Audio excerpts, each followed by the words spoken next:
What should we understand about the effects of Fukushima today? Well, of course, the effects of the radiation are hotly disputed, and they will go on for many years to come. You know, we are seeing reports of an increase in problems with thyroids among children in Fukushima, but the science is yet to be decided. But what is really very clear, you know, completely without dispute, is that it has caused an enormous amount of disruption to people's lives. First of all, as you said, 160,000 people were forced to flee from Fukushima. Another number, we don't know how many, have voluntarily fled from Fukushima. There's a phenomenon called the Fukushima divorce, which is families splitting up because the wife wants to leave because she's worried about her children and the husband doesn't. And you also have a spate of suicides, of early deaths, of old people, you know, experiencing massive disruption because they've had to evacuate from communities where they've lived all their lives. So when people say the death toll from the Fukushima nuclear disaster is zero, they're not correct. People have died from that disaster, and I think people will continue to die in the years to come, whether or not the radiation is the cause or not. And so let's talk about nuclear politics right now. One of the notable opponents of nuclear energy since Fukushima is a man who wasn't always opposed to nuclear energy. He's the former Japanese Prime Minister, Naoto Kan. He was head of Japan at the time of the crisis. He resigned later that year, but not before he ordered the closure of the Hamaoka nuclear power plant and froze plans to build new reactors. He's since called on Japan to reduce its dependence on nuclear energy. This is a brief excerpt of remarks he made at an event in New York City this past October. He spoke through a translator. 安全性をしっかり確認した上でそれを活用する、そのことを私自身もそうすべきだと考え、そういう立場で臨んでおりました。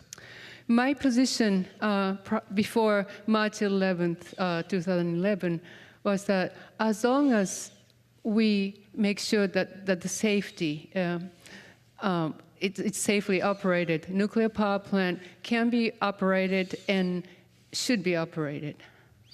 しかし 3.11 の事故を経験してから私は考え方を180度変えました。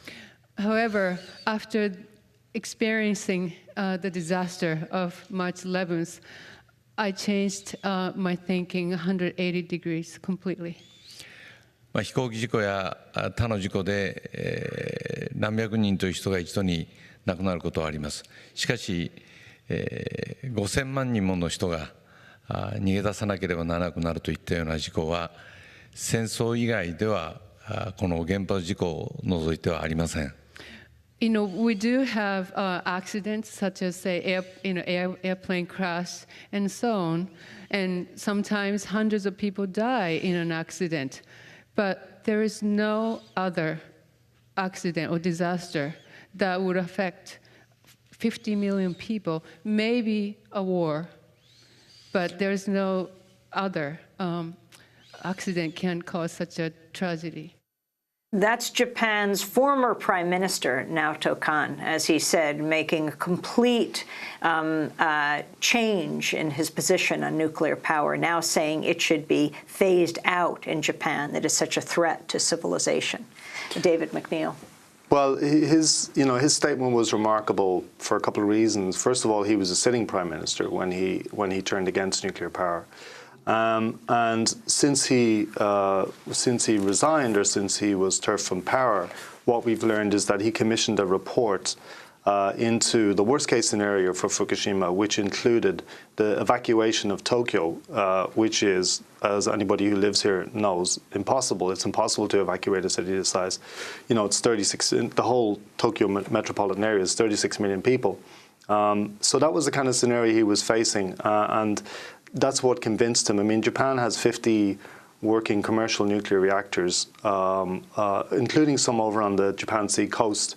And if there was a problem there, a similar problem to Fukushima, what you could see is the poisoning of all the water that supplies Osaka, which is Japan's next big city, and Hamaoka, as you've just mentioned. You know, again, if the winds were blowing wrong for Tokyo. You could poison Tokyo. Japan was going to, what, something like by 2030, 50% of their energy provided by nuclear power. Now already it was at 30%.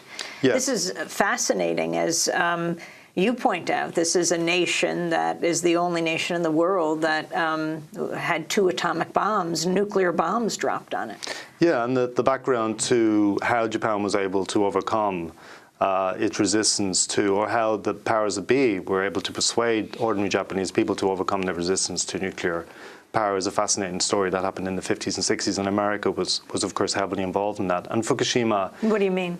Well, America, because Japan was an American ally at the time in the 1950s, there was a program called Atoms for Peace, which I'm sure you're aware of, under which America supplied peaceful, so-called peaceful atomic power to its allies. And part of that program was trying to persuade ordinary people to overcome their resistance, their natural resistance, I suppose, to what nuclear power meant. And there's a long history kind of associated with that, but part of it is that people who were opposed to nuclear power, including academics, were found themselves sidelined career-wise and so on. It's a fascinating story. So you not only have the more progressive prime minister, you have conservatives also now opposing nuclear power. That's right. Well, sort of even more remarkable, if you like, than Naoto Kan is that Junichiro Koizumi, who was a conservative prime minister, Naoto Kan is a sort of liberal left leader, if you like, one of the very few we've had in Japan over the last 60 years. But Junichiro Koizumi was a conservative prime minister who actually visited Yasukuni, as the previous speaker said. So his conversion was remarkable. And what we hear is that even among the conservative LDP, the party of the current prime minister, Shinzo Abe, up to, well, 30 to 50% is the number we're hearing, of the lawmakers in that party are also in favour of scrapping nuclear power. But for the lobby, the nuclear lobby is very powerful, and they're winning the game for now. And you have the prime minister pushing nuclear power, though the country's becoming increasingly anti-nuclear. That's right. Well, the statistics, any statistics that are worth calling that, say that the majority of people in Japan still, despite the last 3 years of sort of relentless, pro-nuclear propaganda, are still against restarting these reactors. Let's talk about this Reuters expose about the homeless workers. Let's turn to one right now. This is Shizuya Nishiyama, a 57-year-old homeless man. We're an easy target for recruiters. We turn up here with all our bags, wheeling them around the station, and we're easy to spot. Then they say to us, "Are you looking for work? Are you hungry?" And if we haven't eaten anything, then they offer to find us a job. Can you talk about this, David McNeil? Homeless people being recruited to clean the meltdown plant, and what this means, how threatened their health is? Well, the company that runs that operation, TEPCO, has struggled since this disaster began to find people who can help clean it up. There are thousands of people on that power plant every day. There are many more thousands outside of the power plant who are employed to decontaminate the surrounding countryside. Basically what they do is they scrape away the earth, 5 centimeters of earth, put it into bags and move it somewhere else. So if you think about that workforce, they've struggled to find people who can do that. And it's a sort of a natural process in a way, right, for them to eventually turn to people who have very little to lose and who have no work. And it's not the first time. The Reuters expose is interesting, but it's not the first time that these companies, mainly the subcontractors who work for TEPCO rather, have gone looking for people in homeless areas. And of course, the wages they're paid are very, very low. I mean, they're paid $100 or less a day. And overall, talk about what these people are doing in the plant, the remarkable stories you tell in Strong in the Rain. Well, one of the things that they are doing is ensuring that water keeps going to those nuclear reactors. Those 3 reactors have melted down. That's the key task of anybody who's on that site, is to make sure that that fuel does not overheat again. The other task that they must do is to just keep the area clean for trucks and so on that are coming back and forth. I've been on the power plant twice, and it's still strewn with debris all over the place. So they have to make sure that it's a workable plant, a place where there's no obstructions. And then, as I said, outside of the plant, you have thousands of people whose job it is to try and make it livable again, make the area around the power plant livable again for the people who used to live there. As for their health, well, this is, again, this is going to be disputed for years. The general level of radioactivity that you're supposed to absorb in a year is about 20 millisieverts. It goes up in emergencies to 50. Millisieverts is the measure. Yes. A lot of the workers who are on site, particularly the ones that we have talked to, they tend to reach that limit over a period of 1 or 2, reach their nuclear limit over a period of 1 or 2 years, and then they're asked to leave. And in many cases, what they'll do is they'll find work outside of the power plant, such as in the decontamination work, in areas where the radiation is supposedly lower, and eventually, of course, they face unemployment. They'll just be let go entirely. And the effect on the water, the effect even here in Tokyo, and how do you trust the information that comes out and doesn't come out to the public, which is another very big issue, is what the Japanese government is willing to tell the people of Japan? Well, we're fairly confident the airborne radiation, this is the really bad radiation that left that power plant in the week after the disaster began. We're fairly confident that that is now low, low to make Tokyo and even the surrounding areas livable again. The poisoning of the water, we don't know, but there is a lot of independent monitoring going on. Not talking about government monitoring, just independent monitoring going on of the water and of the air. I mean, I have a 2-year-old son, and most of the journalists who I work with have children here, so they have made that decision based on what they know about the facts that Tokyo is livable. But anybody who's living here keeps a very close eye on not only what the government is telling us about what's going on at the power plant, but also what could happen again. There's still the potential, of course, for more trouble there. Al Jazeera has said out of 200,000 children screened so far in government-ordered tests, there are 18 confirmed cases of thyroid cancer, 25 suspected cases. Well, I've done quite a lot of work on the thyroid cases. Generally, where I come down is the science is inconclusive as far as we know so far, because if you look at those statistics, we're not sure yet if it is statistically relevant because we're testing only in one part of the country. We don't know if we compare it with other parts of the country.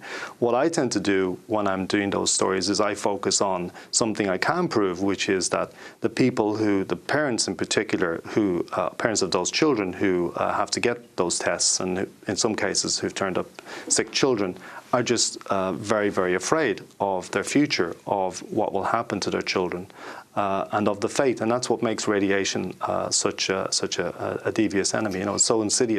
The government estimates some 300 tons of radioactive water are pouring into the ocean every day. Yes, and the story behind that is that for years, for the 3 years since we've been looking at this disaster, the experts have been telling us, experts who are talking to us, journalists have been telling us that there's no question that radioactive water is pouring into the sea, but the company and the government, TEPCO and the government, denied that until July last year, when Shinzo Abe, coincidence or not, was elected back into power as Prime Minister. Shinzo Abe, of course, is a pro-nuclear Prime Minister. We all suspected it, but it's only been confirmed, and the company has only really started to take measures to stop it since the summer. Again, it's an open question about how dangerous that water is, what it will do to human health, to people around Japan, let alone in America. I tend to think that the amount of radiation that's going into the sea at the moment is relatively small, but that doesn't mean it will always be like that. And it also doesn't tell us anything about the long-term impact of radiation on the bottom of the sea, on marine life and seaweed and so on. The fish market here in Tokyo is legendary all over the world. The fish, the level of contamination, what do we know of that? Well, we know that the fishermen who work around that area, who work around the Fukushima Daiichi power plant, all along the east coast of Japan, are subject to voluntary restraints. What they are doing is they're not fishing. So one of the people that we write about in the book, for example, is a fisherman who worked that area, a place called Soma, which is near the power plant. And he has not been out to work since. He cannot fish because the radioactive limits have been breached, and they haven't come down to a low enough level for him to be able to go back to work. Is the plant under control now? I mean, there are 6 nuclear power plants in Fukushima. 6 reactors. 6 reactors. Yeah. Are the reactors under control now? Well, it depends on what you mean by under control. So there was three of those reactors melted down. A fourth suffered an explosion, the fuel pool of number 4 reactor. We know that the fuel in the 3 reactors is being kept cool as long as water is going there and keeping it cool. But what that means is if for any reason the water was to stop, unlikely as that sounds, then we would have another problem because the fuel would heat up again and it would start to release radiation. And the fuel pool 4, again, scientists tell us that what they're trying to do is remove those spent fuel rods from the storage pool of fuel pool 4. And that's a very, very complicated engineering task that carries with it a lot of potential problems. So is it under control? Well, it's more under control than it was in March and April 2011, that's for sure. But the decommissioning of the power plant, even the government admits, is going to take 40 years. And I think one of the things that people don't talk enough about, because they focus a lot on radiation, which may or may not be a concern, is just the huge cost. The cost of bringing that place under control is just astronomical.